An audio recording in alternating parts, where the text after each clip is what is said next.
So I think, dear doctors, INI-CET exam, May session 2023 exam is over. I think be relaxed.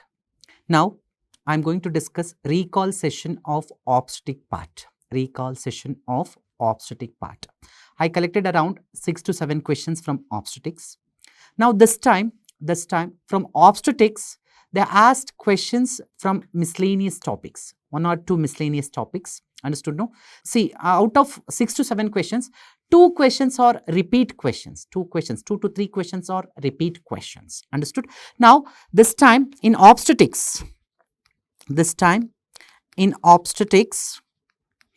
dear doctors, questions came from following topics. One is gynecological disorders in pregnancy. Gynecological disorders in pregnancy. In that gynecological disorders in pregnancy, one important gynecological disorder, that is fibroids in pregnancy. Please make a note of it. Fibroids in pregnancy. One question from fibroids in pregnancy, that too the question on red degeneration. That too the question on what? Red degeneration. Yes. Even doctor, in our Alan Next online app, if you go and see our OBG videos, definitely there is one separate topic, that is gynecological disorders in pregnancy. In that I am going to discuss fibroids in pregnancy, ovarian cyst in pregnancy. These 2 gynecological disorders are discussed in that topic. Okay. Yes. Next important topic in obstetrics in this INI-CET May session, that is from high-risk pregnancy. They asked question on non-immune eye drops fetalis. Non-immune eye drops fetalis. Okay, doctors, non-immune eye drops fetalis. So this is also red degeneration is a repeat question. Non-immune eye drops fetalis is also repeat question. That is causes of non-immune eye drops fetalis, on and off they will ask in many exams. Next, third topic, that is infections in pregnancy. 2 questions this time. Yes, they asked from infections. One infection that I told you, one that is rubella infection. Another one syphilis. Here 2 questions, and this is 1 question and this is 1 question. And fourth topic, yes, imaging in obstetrics. Definitely you can expect 2 to 3 questions from imaging in obstetrics. Yes, that is one sign on spina bifida, that is banana sign. So these are all the 4 topics where this time they asked a question. Now we'll look into the questions of the obstetrics. The first question, that is gynecological disorders in pregnancy, that is on the red degeneration. Look into this. A 32-year-old gravid to abortion, one woman visits to labor ward casualty with history of lower abdominal pain at 20 weeks of POG. She also gives history of fever. On physical examination, BP is 120/80 and pulse rate is 90 beats per minute. On obstetric examination, fundal height, dear doctor, fundal height corresponds to what? 28 weeks with mild tenderness. Fundal height corresponds to 28 weeks with mild tenderness with fetal heart rate of 130 beats per minute. Emergency USG done reveals single live intrauterine gestation with a fibroid on anterior wall of uterus. Blood profile shows increased WBC count and increased ESR. What is the diagnosis? Dear doctor, if here, what all the catchy points here is, one important catchy point here, fundal height. Fundal height is more than the POG. What are the DDs for fundal height more than the POG? One is wrong dates. Yes, polyhydramnios, macrosomia, any tumors in the lower uterine segment like fibroid, whatever it may be. Yes, so in those cases, definitely the fundal height will be more than the POG. Yes, and here the patient presents with constitutional symptoms like lower abdomen pain, fever, and raised WBC count and raised ESR. So the common cause for acute pain during pregnancy, look into the common cause for acute pain during pregnancy is one of the cause is that is red degeneration of fibroid. Red degeneration of fibroid in the pregnancy. The answer for this option is red degeneration. And you all can ask, so why not this is torsion of fibroid? Doctor, torsion of fibroid, in torsion of fibroid, definitely the WBC count will be normal and ESR count will be normal. Yes, yes. And I was telling you, red degeneration of fibroid is very high yield MCQ. There are so many golden points. So red degeneration of fibroid, especially it is not infective. It is purely vascular in etiology. It is not infective. It is purely vascular in etiology. That is, any hypercoagulable condition like pregnancy leads to thrombosis of vessels in the fibroid. Whenever there is a thrombosis of vessels in the fibroid, the blood flow to the fibroid decreases, thereby undergoes necrosis. That is necrobiosis. Necrobiosis. Okay, doctor?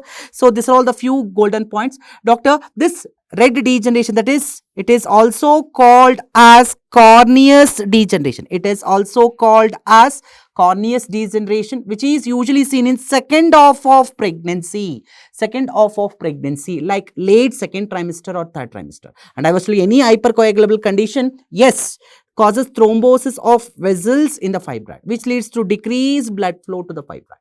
And doctor, red degeneration usually presents with constitutional symptoms, and the management is conservative management. I think this question is clear, doctor. So commonly occurs in the second half of pregnancy, late second or third trimester, late second or what? Third trimester, and it is purely vascular in etiology, not infective in etiology, not infective in etiology.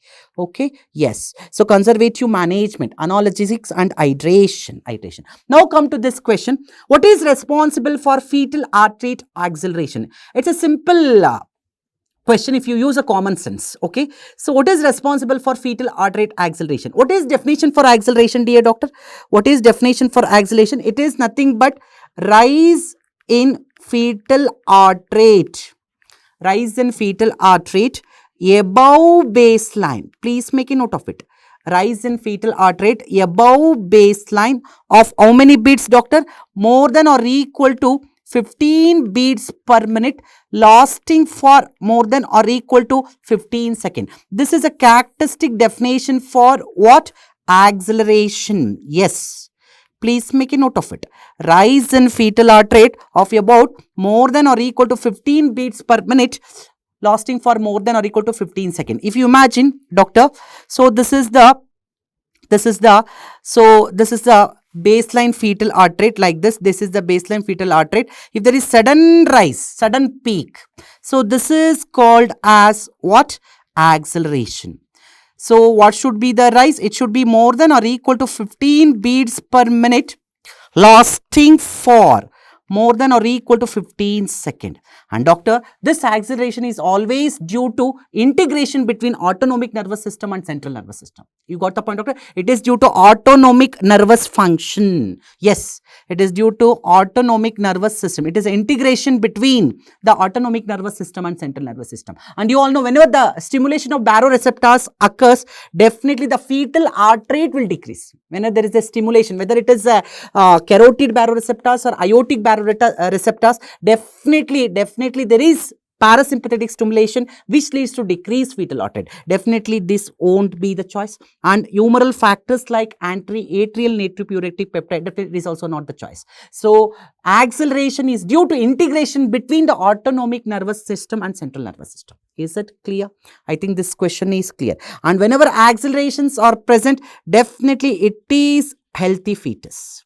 Definitely it is healthy fetus. Okay, yes. Now, doctor, recently in the last year, even the November INI-CET 2022, they asked features of late deceleration. Understand? The questions on fetal monitoring are keep on coming on and off now. Understand? Don't neglect this antepartum and intrapartum fetal monitoring. Understand? Like NST, CTG, Patograph, WHO labor guide. They are all the very high yield topics. They are all the very high yield topics. So, for all those topics, you can look into our Alan Next OBG online class. Yes.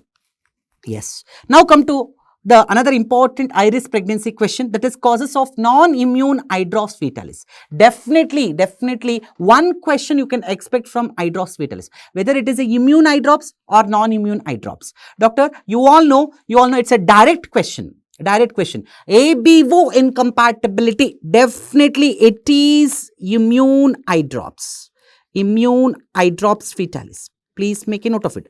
ABO incompatibility, definitely it causes immune eye drops fetalis. Immune eye drops fetalis. And remaining all this cause non-immune eye drops fetalis.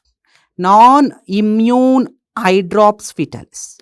Non-immune eye drops fetalis. Now, doctor, there are causes for non-immune eye drops fetalis. There is maternal causes, placental causes, fetal causes, and there can be idiopathic also. Idiopathic also. If you come to the maternal cause, it can be due to eye diabetes, thyroid disease, some intrauterine infections like parvovirus, cytomegalovirus, syphilis. So these are all the maternal causes. Maternal causes. Look into this. Causes of non-immune eye drops fetalis: diabetes, thyroid disease, intrauterine infections like parvovirus, syphilis, cytomegalovirus and toxoplasmosis. There is placental and umbilical cord causes also. What is a placental cause? Chorangioma of the placenta. Chorangioma of the placenta.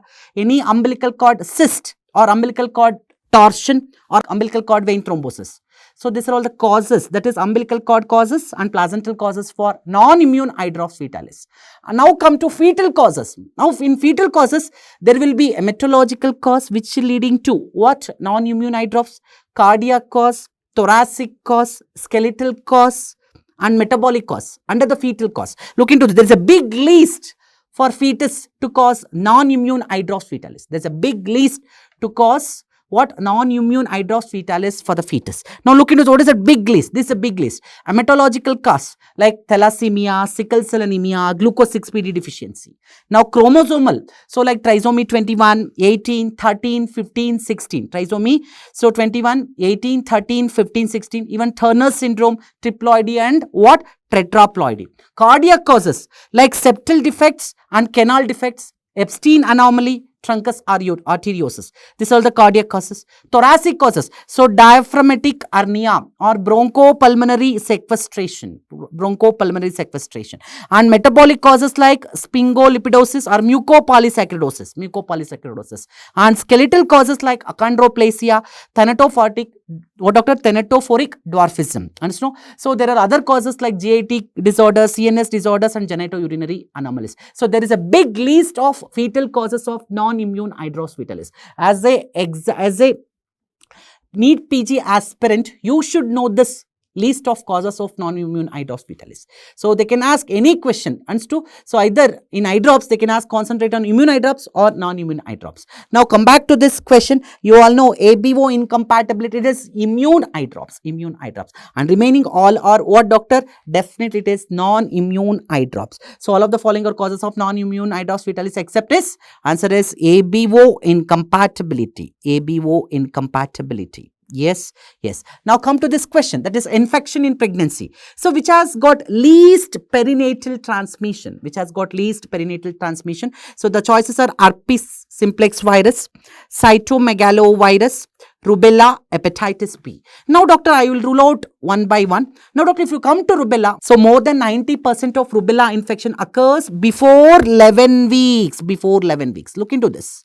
So in the rubella, risk of fetal infection more than 90% occurs before 11 weeks, 20% between 11 to 16 weeks and minimal infection after 20 weeks. Means perinatal infection is very rare with rubella. Perinatal infection is very rare with rubella because more than 90% of rubella infection occurs before 11 weeks and 20% between 11 to 16 weeks. Understood, doctor? So definitely it is very rare. Let us see other choices. What are the other choices? Cytomegalovirus. You all know cytomegalovirus is the most common cause for perinatal infection and it is the most common cause for causing sensory neural deafness, sensory neural hearing loss in a neonate. Understood? Means definitely it has got what? Perinatal infection. Yes, it has got around highest perinatal infection also. So rubella has got least perinatal infection among the choices. Cytomegalo has got maximum perinatal infection. I told you because it is the most common cause for sensory neural hearing loss in a neonate. And you all know hepatitis also has got highest perinatal infection. Hepatitis also has got highest perinatal infection. And even HSV also has got maximum perinatal infection. Okay. Cytomegalovirus, herpes simplex virus, hepatitis hepatitis B has got maximum infection, has maximum perinatal infection. But rubella, definitely 90% infection occurs before 11 weeks. Look into this. The answer for this question is rubella. Now, look into this cytomegalovirus. It's the most common cause for fetal and perinatal infection, but it is asymptomatic in 90% of affected newborns. It is the most common cause for fetal and what, doctor? So, perinatal infection, but it is asymptomatic in 90% of affected newborns. And it is the most common cause for sensory neural hearing loss in a neonate. That's why it has got maximum perinatal infection, Now come to HSV, the two neonatal HSV has got 3 forms. So among that, neonatal infection due to intrapartum genital exposure is the commonest cause for neonatal HSV. Understood? The two exposure to intrapartum genital exposure. Understood? Due to intrapartum genital exposure leads to neonatal HSV. That is the commonest route. What are the other routes? Congenital due to vertical transmission by emetogenous spread. Postpartum due to contact with the infected mother. So among this neonatal, congenital and peripartum, the commonest route of HSV infection is neonatal. Definitely it has got maximum perinatal infection.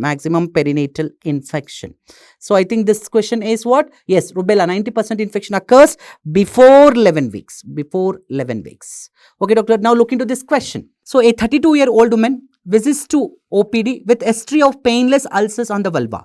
Her obstetric history reveals history of stillbirth at 28 weeks. She has got contact with the multiple sexual partners. What is the next step? I think it's a direct question. We can usually say yes. Multiple painless ulcers on the vulva. That is the one thing. And history of stillbirth around 3rd trimester definitely goes towards syphilis.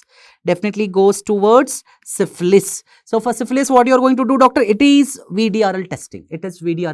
Understood? But not lupus or HIV, ELISA. Yes. Now, few golden points on syphilis in pregnancy. Very, very important. Look into this. It's a sexually transmitted infection caused by Trypanosoma pallidum.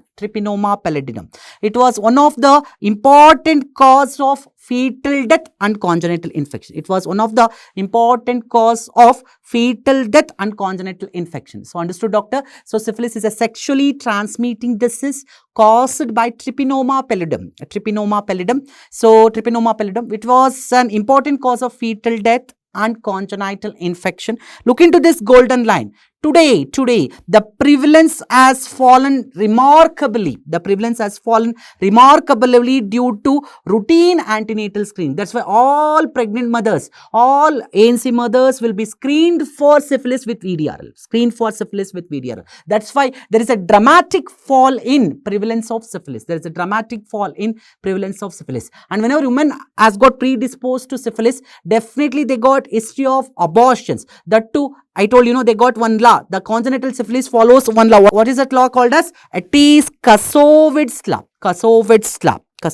Syphilis follows Kasowitz law. Please make a note of it. Syphilis follows Kasowitz law. What is that Kasowitz law? That is period of gestation at which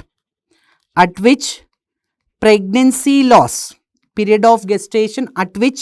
Pregnancy loss occurs, keeps on increasing, goes on increasing.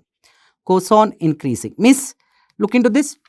If there is first abortion is at 8 weeks, second abortion will be at what? 14 weeks. Third abortion will be at 22 weeks. Means period of gestation at which the pregnancy loss occurs, it will be keeps on increasing. So that is, what is that law called as? Kasowitz law. That to congenital syphilis. Dear doctor, congenital syphilis usually follows this Kasowitz law. And look into this, I told you all pregnant mother should be screened for syphilis with what, doctor? VDRL testing. Even the ANC profile will includes VDRL. Understood? Serology, viral serology definitely includes what? VDRL. And look into these lines, doctor.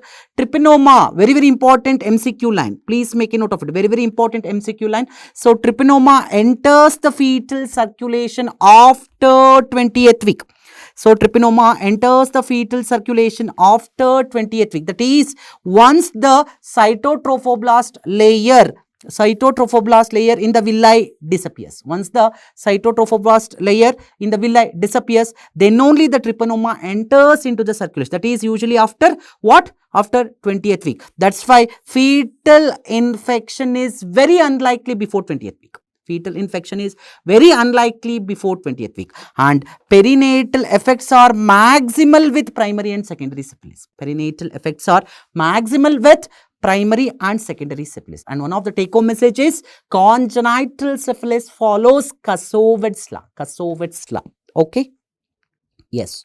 Now look into this. Banana sign in pregnancy is characteristically seen in where? Yes. It is a question from you. Imaging in obstetrics. Definitely it is what? Direct repeat question, that is spina bifida. Banana sign in pregnancy characteristically seen in what? Spina bifida. Okay, doctor. So these are all the set of questions collected from obstetrics. So gynecology is discussed from our other colleague. I think you're all happy with. Understood? So my humble request. So don't neglect in obstetrics two things. One is infections in pregnancy and antepartum and intrapartum fetal monitoring. So many, the questions on this antepartum or intrapartum monitoring is keep on increasing. Thank you.